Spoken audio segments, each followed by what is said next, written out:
ಪ್ರಶ್ನೋತ್ತರ ಭಾಗ 19. ಪ್ರಶ್ನೋತ್ತರ ಭಾಗ 19.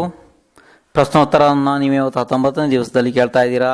ದೇವಾದೇವ ಪಾರ್ಶ್ವನಾಥ ಭಗವಾನರಿಗೆ, ಮಹಾವೀರ್ ಭಗವಾನರಿಗೆ, ಪರಮ ಪೂಜಾಚಾರ್ಯ ಚಕ್ರವರ್ತಿ ಶಾಂತಸಾಗರ ಮಹಾರಾಜರಿಗೆ, ಆಚಾರ್ಯತ್ನ ಬಾಹುಬಲಿ ಮಹಾರಾಜರಿಗೆ, ಸಮಸ್ತ ಶಿಕ್ಷಣ ಗುರುಗಳಿಗೆ, ದೀಕ್ಷಾ ಗುರು ಉಪದೇಶ ರತ್ನಾಕರ ಅರದ್ಬಲಿ ಮಹಾರಾಜರಿಗೆ,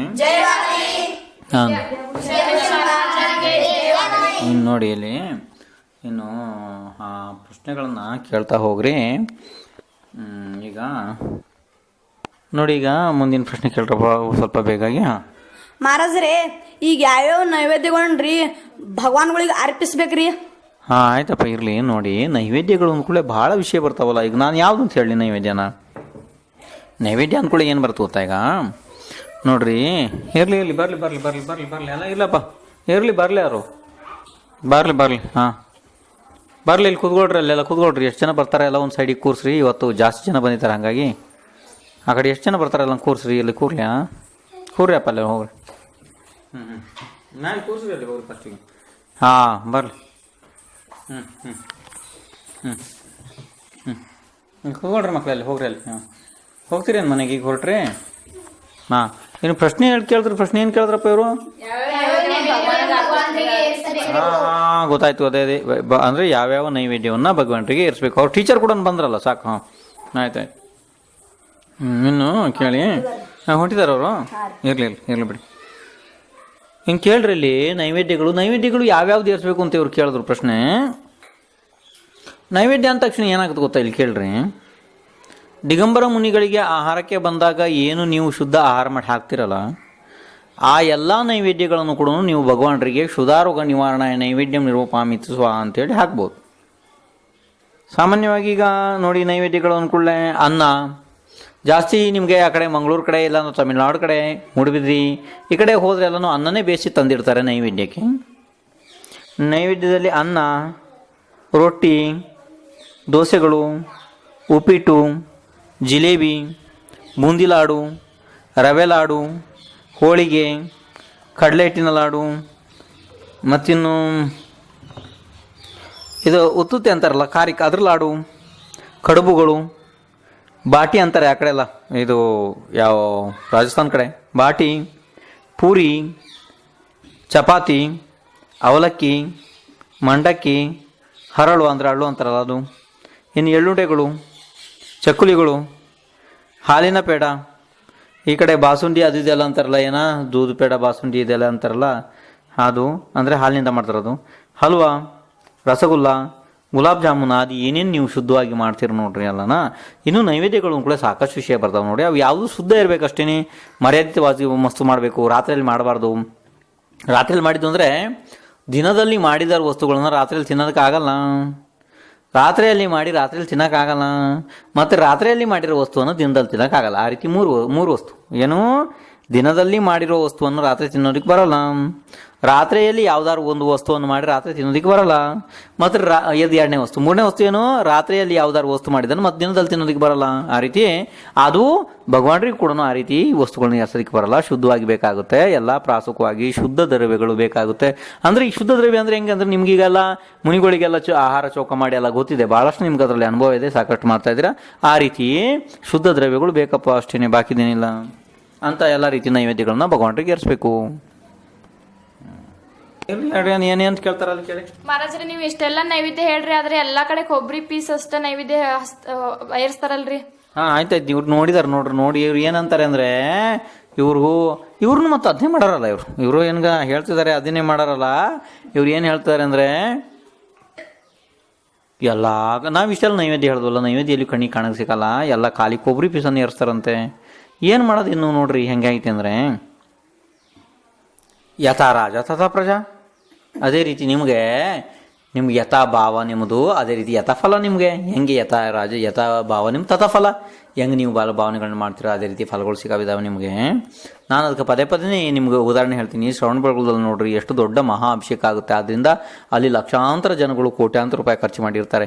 ನಮ್ಮಲ್ಲಿ ಇಲ್ಲಿ ನಾವು ಒಂದು ರೂಪಾಯಿ ದುಡ್ಡು ಕೇಳಲ್ಲ. ಅಂದರೆ ಶುದ್ಧವಾಗಿ ಯಾರು ಬಂದು ಮಾಡಿ ಇಲ್ಲಿ ನೀವು ಅಭಿಷೇಕ ಮಾಡಿದ್ರೆ ಬರಲ್ಲ ನೋಡೋದಕ್ಕೆ. ಯಾಕೆಂದರೆ ನಮ್ಮಲ್ಲಿ ದ್ರವ್ಯಹೀನತೆ ಇದೆ. ಒಳ್ಳೊಳ್ಳೆ ದ್ರವ್ಯ ತಂದು ನಾವು ಅಭಿಷೇಕ ಮಾಡಿದ್ರೆ ಪೂಜೆ ಮಾಡಿದ್ರೆ ಚಂದ ಬರ್ತಾರೆ. ಅದೇ ರೀತಿ ಒಳ್ಳೊಳ್ಳೆ ನೈವೇದ್ಯಗಳನ್ನು ಇಟ್ಟು ಫಲಗಳನ್ನ ಇಟ್ಟು ಭಗವಂತರನ್ನು ಪೂಜೆ ಮಾಡೋದಿದಲ್ಲ, ಅದರ ಪರಿಣಾಮ ಜಾಸ್ತಿ ಬೀಳುತ್ತೆ, ಪುಣ್ಯನೂ ಜಾಸ್ತಿ, ಮತ್ತು ಅದರಿಂದ ಪ್ರಭಾವ ಭಾಳ ಬೀಳುತ್ತೆ. ಇಲ್ಲಾಂದ್ರೆ ನಾವೇನು ಎಷ್ಟು ಕೊಬ್ಬರಿ ತಂದು ಏನು ಸಣ್ಣ ಸಣ್ಣ ವಸ್ತುಗಳನ್ನ ತಂದು ಬೆಳಗ್ತೀವಿ ನೋಡ್ರಿ, ಅದ್ರ ಪುಣ್ಯ ಕೂಡ ಅಷ್ಟು ಭಾವನೆ ಅಷ್ಟೇ ಆಗುತ್ತೆಪ್ಪ. ಅದು ಅಷ್ಟೇ ಪುಣ್ಯ ಆಗುತ್ತೆ, ಮತ್ತಿನ್ನೇನಾಗುತ್ತೆ ಅದರಲ್ಲಿ, ಭಾವನೆ ಬರೋದಿಲ್ಲ.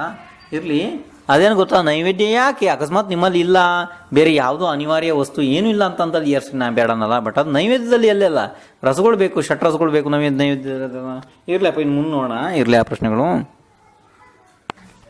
ಮಹಾರಾಜ ಈಗ ನೀವು ಹೇಳ್ರಿ ಕೊಬ್ಬರಿ ಪೀಸ ಎಲ್ಲಾನ ನೈವೇದ್ಯಕ್ಕೆ ಇಡಾಕ ನಡಿತೈತಿ ಅಂದರೆ ಅದ ಅವ್ರ ಮಡಿ ಊಟಗುಲ್ದ್ರ ಭೀ ನಡಿತೈತ್ರಿ.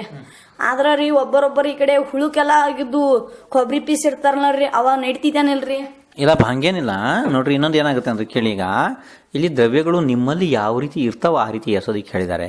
ಈಗ ಏನಾಗುತ್ತೆ ಗೊತ್ತೇನಪ್ಪ, ಈಗ ನೋಡ್ರಿ ಭಗವಂತರ ಅಭಿಷೇಕ ಮಾಡೋದಕ್ಕೆ ಬಾವಿ ನೀರು ಶುದ್ಧ ಅಂತ ಹೇಳಿದ್ದಾರೆ. ಯಾರ ಕಡೆನೂ ಬಾವಿ ಇಲ್ಲ, ನದಿ ಹರಿತದೆ ಅಂದ್ರೆ ಆ ನದಿ ನೀರು ತಂದು ಅಭಿಷೇಕ ಮಾಡ್ತಾರೆ. ಹಂಗೂ ಇದಾವು.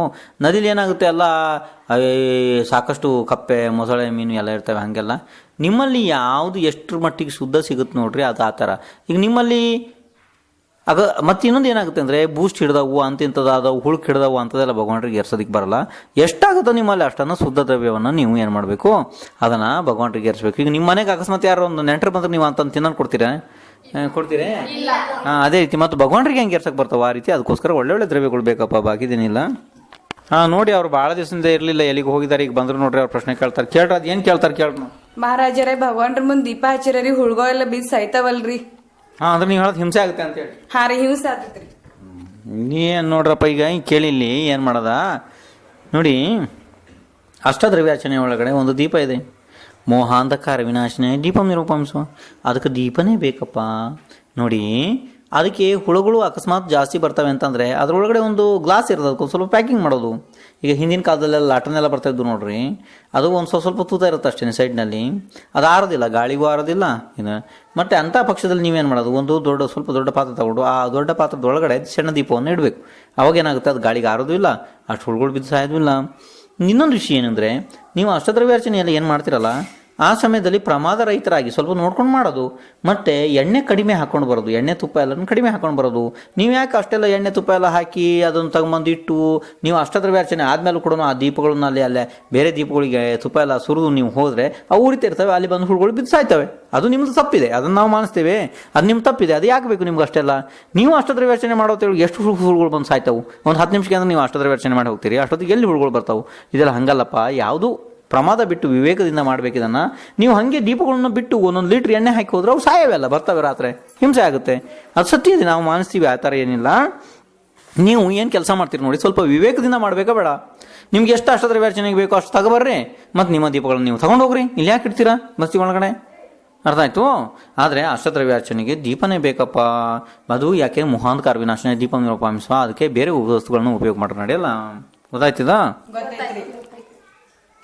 ನೋಡ್ರಿ, ಅವ್ರು ಮುಂದೆ ಆಯ್ತಪ್ಪ ಕೇಳಿ, ಸಮಯ ಹಾಳು ಮಾಡಿಬಿಡ್ರಿ. ಮುಂದಿನ ಪ್ರಶ್ನೆ ಕೇಳ್ರಲ್ಲಿ. ಮಹಾರಾಜ್ರೆ, ಕೊಬ್ಬರಿ ಹೋಳಿಗ್ರಿ ಗಂಧಾಚ್ ಬೆಳಗ್ರೆ ನಡೆಯಂಗಿಲ್ಲೇನ್ರಿ? ಪ್ರಶ್ನೆ ಇದೆ, ಎಲ್ಲರಿಗೂ ಗೊತ್ತಾಯ್ತಿದ? ಅವ್ರು ಹೇಳ್ತಿದ್ದಾರೆ ಪ್ರಶ್ನೆ ಏನು ಕೇಳಿದ್ರು ಗೊತ್ತಾ? ಅವ್ರ ಪಾಪ ಅವ್ರ ಮನಸ್ಸಿನಿಂದ ಏನು ಕೇಳಿಲ್ಲ, ಅವ್ರು ಎಲ್ಲ ಕಡೆ ನೋಡಿದಾರೆ, ಸಾಕಷ್ಟು ಕಡೆ ನೋಡಿದ್ದಾರೆ. ತೆರಪಂತವ್ರು ಸಾಕಷ್ಟು ಜನ ಹಂಗೆ ಮಾಡ್ತಾರೆ, ಅದನ್ನು ನೋಡಿದಾರೆ. ಅವ್ರು ಬಂದು ಕೇಳಿದ್ದಾರೆ. ಏನು ಕೇಳಿದಾರೆ ಅವ್ರಿಗೆ ಗೊತ್ತೀಗ? ಕೊಬ್ಬರಿ ಹೋಳಿಗೆ ಗಂಧ ಹಚ್ಚಿ ಬೆಳ್ಗೊಳ್ದು ನಡೆಯಲ್ಲೇನೋ? ಭಯಂಕರ ಪ್ರಶ್ನೆ ಇದೆ, ಜಬ್ಬರದ ಒಳ್ಳೆ ಭಾಳ ಸ್ಟ್ಯಾಂಡರ್ಡ್ ಪ್ರಶ್ನೆ ಐತಿ. ಉತ್ತರ ಕೇಳ್ರಪ್ಪ. ಇಲ್ಲಿ ನಿಮ್ಮಲ್ಲಿ ರಾತ್ರಿ ಎಲ್ಲ ದೀಪಗಳು ಹಚ್ಚಿದ್ದೀರಿ, ಬೆಳಕೆಲ್ಲ ಹಚ್ತೀರಿ ರಾತ್ರಿ? ಬಲ್ಬ್ಗಳಿದಾವೆ? ಇದಾವಲ್ಲ, ಎಲ್ಲರ ಮನೇಲಿ ಇದಾವಲ್ಲ? ಟ್ಯೂಬ್ ಲೈಟ್ ಇದಾವೆ, ಲೈಟ್ಗಳೆಲ್ಲ ಇದಾವೆ, ಎಲ್ಲ ಇದಾವಲ್ಲ? ನೀವೊಂದು ಕೆಲಸ ಮಾಡ್ರಪ್ಪ, ಇವತ್ತು ಅದನ್ನ ಮತ್ತೆ ಅದಕ್ಕೆ ನಿಮಗೆ ಲೈಟ್ಗಳೆಲ್ಲ ಇದಾವೆ, ಅದಕ್ಕೆ ಬಿಲ್ ಕಟ್ಟಬೇಕಾಗುತ್ತೆ ತಿಂಗಳಿಗೆಲ್ಲನು. 200, 300 ರೂಪಾಯಿ, 400 ರೂಪಾಯಿ ಬಿಲ್ ಬರ್ತಾವೆ. ಬರ್ತಾವ್ರೆ? ನಿಮ್ಗೊಂದು ಕೆಲಸ ಮಾಡಿರಿ, ನಾನು ನಿಮಗೆ ಖರ್ಚು ಇಲ್ಲದೇ ನಿಮಗೆ ಬಿಲ್ ಕಟ್ಟಬಾರ್ದು ಅಂಥ ವ್ಯವಹಾರ ಮಾಡಿಕೊಡ್ತೀನಿ ನಿಮಗೆ. ನಾಳೆ ಒಂದು ಕೆಲಸ ಮಾಡಿರಿ, ನಾಳೆ ಒಂದು 50 ml ಅಷ್ಟೇ, ಒಂದು ಸ್ವಲ್ಪ ಕೆಂಪು ಪೇಂಟ್ ತರಿಸ್ರಿ ಅಂಗಡಿಯಿಂದ. ಕೆಂಪು ಪೇಂಟ್ ತರಿಸ್ರಿ. ಪೇಂಟ್ದೊಂದು ಎಲ್ಲ ಬಲ್ಬ್ಗಳಿದಾವಲ್ಲ ನಿಮ್ಮವು, ಅದಕ್ಕೆ ಅಲ್ಲಿ ಒಂದು ಸ್ವಲ್ಪ ಸ್ವಲ್ಪ ಕೆಂಪು ಬಣ್ಣ ಹೊಡೆದು ಬಿಟ್ಬಿಡ್ರಿ. ಮತ್ತು ಲೈಟಿನ ಸ್ವಿಚ್ ಹಾಕ್ಬೇಡಿ, ಲೈಟ್ ಆನ್ ಮಾಡಬೇಡ್ರಿ.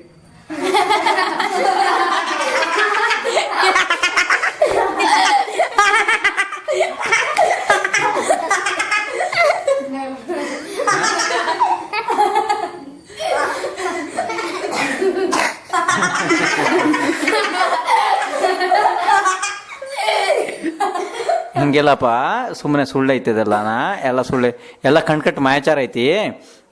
ಅದೇನು ಹೇಳ್ತಾರಲ್ಲ, ಸಣ್ಣ ಸಣ್ಣ ಮಕ್ಕಳನ್ನ ಅಲ್ಲ ತಾಯಿದೇರಲ್ಲ ಸಣ್ಣ ಸಣ್ಣ ಮಕ್ಕಳನ್ನ ಆಟ ಆಡಿಸ್ತಾರೆ. ಅಮ್ಮ ಏನು ಹೇಳಿ ಹೊತ್ತು ಲಾಡು ಕೊಡು ಅಂತಂದ್ರೆ ನೋಡಲ್ಲಿ ಹೋತು ಕಾಗೆ ತಗೊಂಡು ಹೋತು ಹೋಗ ಅಂತಾರಲ್ಲ, ಹಾಗೆ ಇದು ಮಾಯಕ ಹಿಂದೆ ದೇವ್ರ ಮುಂದ್ಗಡೆ ಕೂಡ ಇಷ್ಟು ಕಪಟ ಮಾಯಾಚಾರ. ಇವು ಕಪಟಿಗಳಿದ್ದಾರೆ, ಇವರು ಕಪಟಿ ಮನುಷ್ಯರಿದ್ದಾರೆ. ಸುಳ್ಳು ಇದಿದು, ಶಾಸ್ತ್ರ ಒಳಗಡೆ ಇಲ್ಲ, ಆ ರೀತಿ ಯಾವ ಶಾಸ್ತ್ರದಾಗೂ ಇಲ್ಲ. ಅದು ಎಲ್ಲಿ ಕೂರೋದಿಲ್ಲ, ಶಾಸ್ತ್ರ ಒಳಗಡೆ ಕೂರಲ್ಲ. ಶಾಸ್ತ್ರ ಒಳಗಡೆ ಎಲ್ಲೂ ಕೂರೋದು ಇಲ್ಲ, ಅದು ಆಗೋದು ಇಲ್ಲ. ಕಪಟ ಮನಸ್ಸಿದ್ದಾರೆ ಇವರೆಲ್ಲನ. ಹಾಗಾಗಿ ಅದನ್ನು ಬಿಟ್ಬಿಡ್ರಿ, ಅದು ಇಲ್ಲ, ಯಾವ ಶಾಸ್ತ್ರದಲ್ಲಿ ಇಲ್ಲ, ಅದು ಕಾಲ್ಪನಿಕ ಐತಿ ಇವ್ರದ್ದು ಅಷ್ಟೇ. ಮತ್ತೆ ಇನ್ನು ಮುಂದಿನ ಕತೆ ಕೇಳ್ರಿ, ಮುಂದಿನ ಪ್ರಶ್ನೆಗಳು ನೋಡ್ರಿ. ಮುಂದಿನ ಪ್ರಶ್ನೆ ಕೇಳ್ರಿ. ಮಾರಜ್ರೆ ನಾವ್ ಒಂದ್ ಕಡೆ ನೋಡಿ ಬಂದಾನ್ರಿ, ಅಲ್ಲಿ ಭಗವಾನ್ಗಳಿಗ್ರಿ ಬ್ಯಾಟ್ರಿ ಹಚ್ಚಿ ಆರತಿ ಮಾಡ್ತಾರ. ಇದು ಹೌದು, ಇದು ಎಲ್ಲಿ ಈ ಕಂಪ್ಲೇಂಟ್ ಹಿಂದೆ ನನ್ನ ಕೆಲ ಬಂದಿತ್ತು. ಹೇಳ್ತಾರ ಮನ್ಸರು, ಅವ್ರು ಏನು ಮಾಡ್ತಾರಂತೆ ಗೊತ್ತಾ, ಭಗವಾನ್ರಿಗೆ ಆರತಿ ಮಾಡ್ಬೇಕಂತೆ, ದೀಪ ಹಚ್ಚಲ್ಲಂತೆ, ಬ್ಯಾಟ್ರಿ ಆನ್ ಮಾಡ್ಕೊಂಡು ಏನು ಮಾಡ್ತಾರಂತೆ, ಭಗವಾನ್ರ ಆರತಿ ಮಾಡ್ತಾರಂತೆ. ಒಂದು ಕೆಲಸ ಮಾಡ್ರಪ್ಪ, ನಿಮ್ಗೆ ಅಂತಾರೆ ಯಾರು ಅವ್ರ ಕಡೆ ವಾದವಿವಾದ ಮಾಡಕ್ಕೆ ಹೋಗ್ಬೇಡ್ರಿ. ಅಕಸ್ಮಾತ್ ಅವ್ರೇನಾರು ನಿಮ್ಮ ಮುಂದ್ಗಡೆ ಏನಾರು ಬಂದು ಏನಾರು ಮಾಡಕ್ಕೆ ಹೋದ್ರೆ ಏನಾರು ಅಂದ್ರೆ ಅವ್ರಿಗನ್ರಿ, ಮನೇಲಿ ನಾಳೆಯಿಂದ ಗ್ಯಾಸ್ ಸ್ಟವ್ ಒಲೆಯನ್ನು ಹಚ್ಬೇಡ್ರಿ, ಬ್ಯಾಟ್ರಿ ಹಚ್ಚಿಟ್ಟು ಬಿಡ್ರಿ, ಅದ್ರ ಮೇಲೇ ಅನ್ನಕ್ಕೆಲ್ಲ ಇಟ್ಬಿಡ್ರಿ, ಅದನ್ನ ಎಷ್ಟು ಬೇಯ್ತಾವ ಅಷ್ಟು ಬೇಸ್ ತಿಂದು ಬಿಡ್ರಿ ಅದನ್ನ.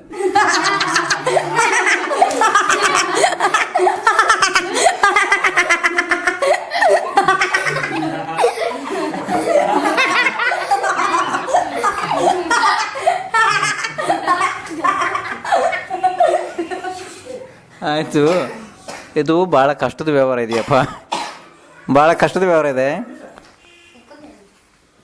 ಇವ್ರು ಏನು ಮಾಡಿದ್ದಾರೆ ಅಂದರೆ, ಹಿಂಗೆ ಮಾಡಿ ಎಲ್ಲ ಹಾಳು ಮಾಡಿ ಹಾಕಿದ್ದಾರೆ ಎಲ್ಲ ವ್ಯವಸ್ಥೆಗಳನ್ನ ಹಾಳು ಮಾಡಿ ಹಾಕಿದ್ದಾರೆ. ಸುಳ್ಳಿದೆ ಅದೆಲ್ಲ, ಅದು ಯಾವುದು ಶಾಸ್ತ್ರದಲ್ಲಿ ಕೂರೋದಿಲ್ಲ, ಸುಳ್ಳು ವಿಷಯ ಇದೆ. ಆದ್ದರಿಂದ ಬಿಟ್ಟುಬಿಡ್ರಿ ಅದನ್ನ. ದೀಪಕ್ಕೆ ದೀಪನೇ ಬೇಕು, ಸುಂದರವಾದ ದೀಪಗಳು ಬೇಕು, ತುಪ್ಪದ ಅಥವಾ ಎಣ್ಣೆಯ ದೀಪ ಬೇಕು.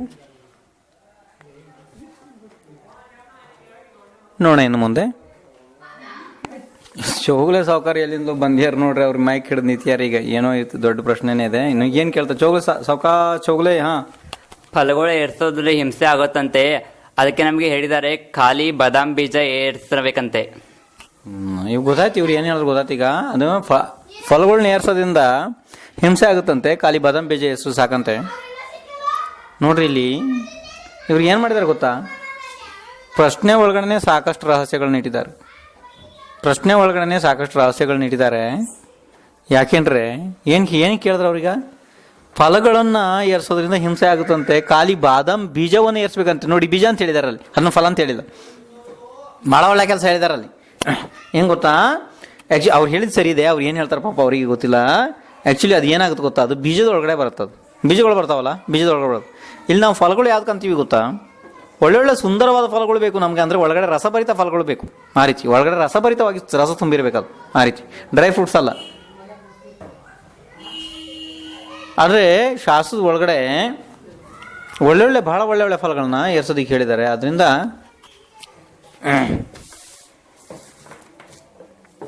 ಒಳ್ಳೊಳ್ಳೆ ಫಲಗಳು ಏರ್ಸ್ಬೇಕಪ್ಪ. ಅದೆಲ್ಲ ಬೀಜದಾಗ ಬರ್ತವೆ, ಬಾದಾಮ್ ಬೀಜ, ಮತ್ತು ಇನ್ನು ಏಲಕ್ಕಿ, ಒಣ ಏಲಕ್ಕಿ, ಇದೆಲ್ಲ ಇದಾವೆ, ಡ್ರೈ ಫ್ರೂಟ್ಸ್ನಾಗ ಬರ್ತಾವೆಲ್ಲನ.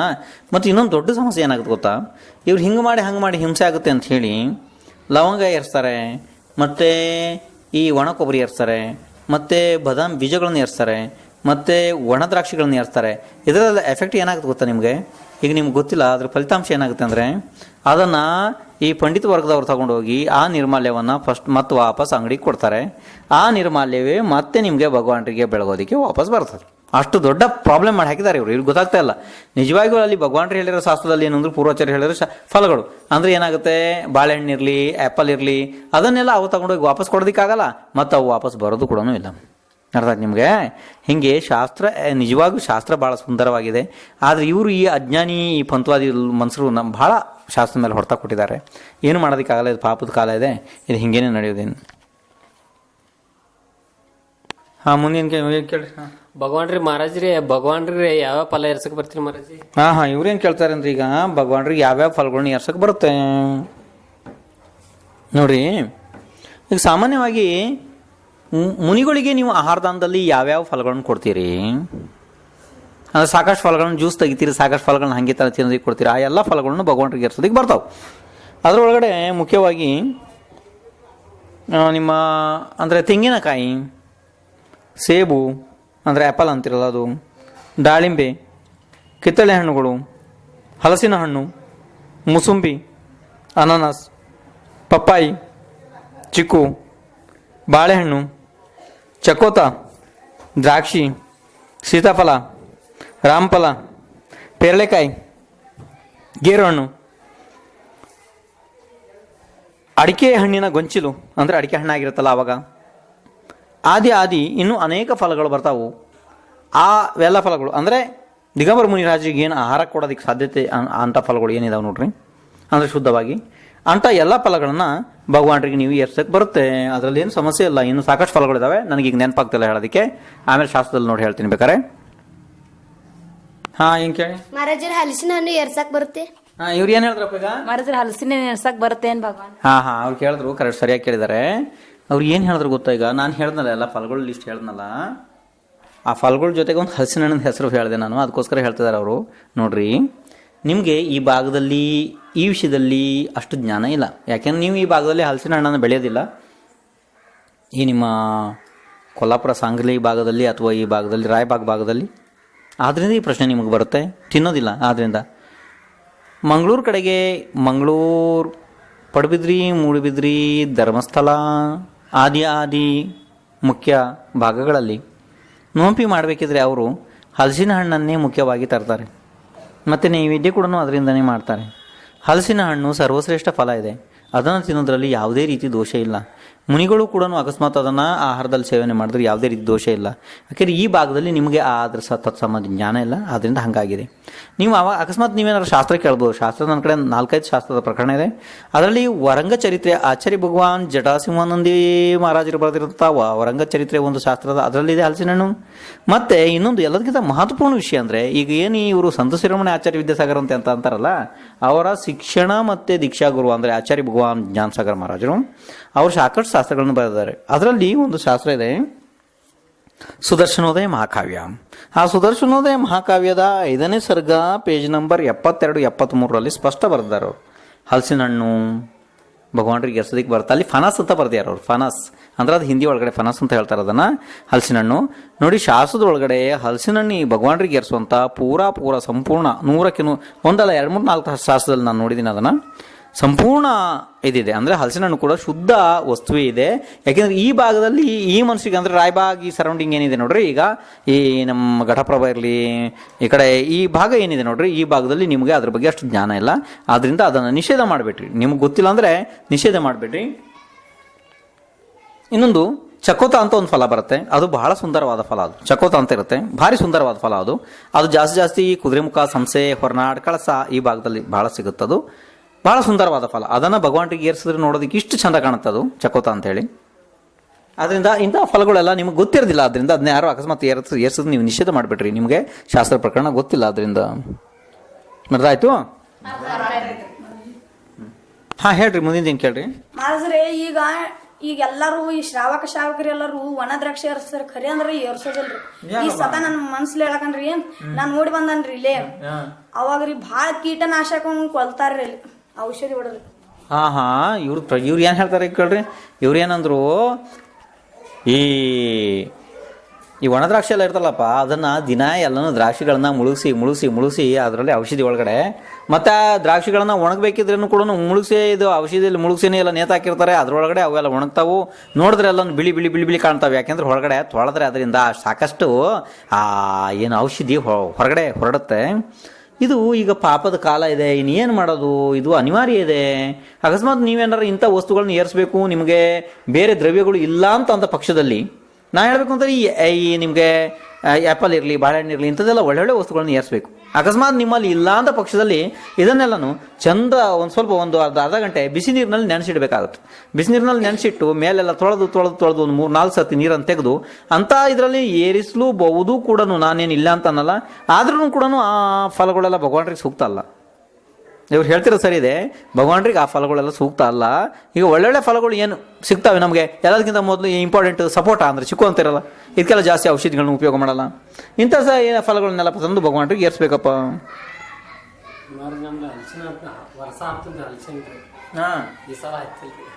ಯಾವಾಗ ಹಲಸಿನ ಹಣ್ಣು ಬರುತ್ತೋ ಅವಾಗ ತಗೊಂಬಂದು ಏರ್ಸ್ರಿ ಸಾಕು. ನಾವೇನು ಯಾವ ಥರದ್ದು ಕೇಳಲ್ಲ ನಿಮಗೆ. ಯಾವಾಗ ನಿಮ್ಮಲ್ಲಿ ಬರುತ್ತೆ ಅವಾಗ ನೀವು ತಗೊಂಬಂದು ಏರ್ಸ್ರಿ ಸಾಕು. ಆಟೋದಂಗೆ ಬೇರೆ ಏನಾರು ಏರ್ಸೋದು. ಬಾಳೆಹಣ್ಣು ಅಂತೂ ಹೆಂಗೂ ಇರ್ತಾವೆ, ಎವರ್ ಗ್ರೀನ್ ಫಲ ಇರ್ತಾವೆ. ಬಾಳೆಹಣ್ಣು ಯಾವಾಗಲೂ ಇರ್ತಾವೆ, ಎವರ್ ಗ್ರೀನ್ ಯಾವಾಗ್ಲೂ. ಬಾಳೆಹಣ್ಣಿಂದ ಏನು ಸೀಸನ್ ಇಲ್ಲ ಏನಿಲ್ಲ, ಯಾವಾಗಲೂ ಬೇಕಾದ್ರೆ ಬರ್ತಾ ಇರ್ತಾವೆ. ಏರ್ಸತ್ತು ತೊಗೊಂಡಂಗೆ ಭಗವಾನ್ರಿ. ಆಯ್ತಪ್ಪ, ಈಗ ಸಮಯ ಆಗೋಯ್ತಪ್ಪ. ಸಮಯ ಮಹಾವೀರ ಭಗವಾನ್ರಿಗೆ ಆಯ್ತು, ಎಲ್ಲ ಆಯ್ತು.